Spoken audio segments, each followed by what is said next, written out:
Les différents plans d'un permis de construire.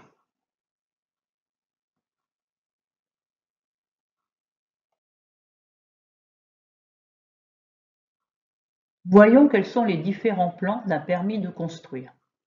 Dans cette vidéo, on parlera de PCMI, Que signifie PCMI? permis de construire pour maison individuelle. Le PCMI 1, le plan de situation. Le plan de situation précise la situation géographique d'un lieu.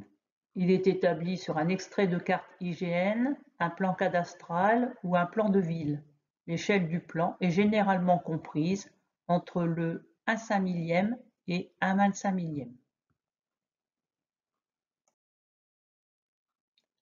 Le PCMI 2, le plan de masse. Le plan de masse montre une vue d'ensemble du projet, inclut les limites de propriété, les accès et les structures environnantes. Pour un projet de construction, il indique aussi les connexions aux divers réseaux, eau, électricité, communication.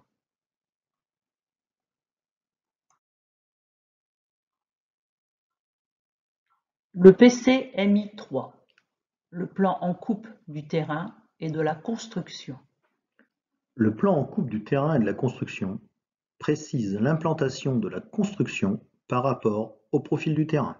Lorsque les travaux ont pour effet de modifier le profil du terrain, ce plan fait apparaître l'état initial et l'état futur.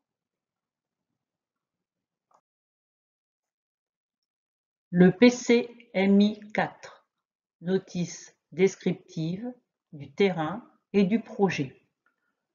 Notice descriptive du terrain et du projet fournit la description complète et détaillée du projet de la construction et du terrain.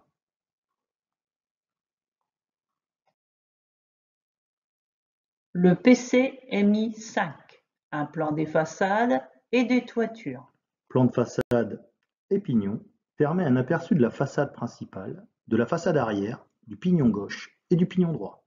Plan des toitures donne un aperçu de la toiture ainsi que des divers éléments la constituant, conduit de fumée, châssis de toit, pente.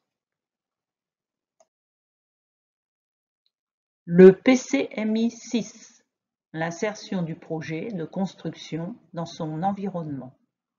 Insertion paysagère montre un aperçu du projet dans son environnement.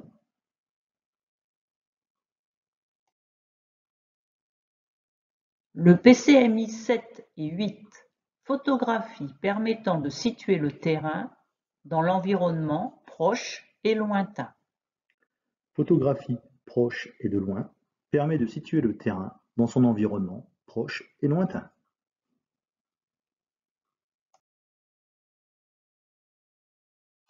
Merci de votre participation.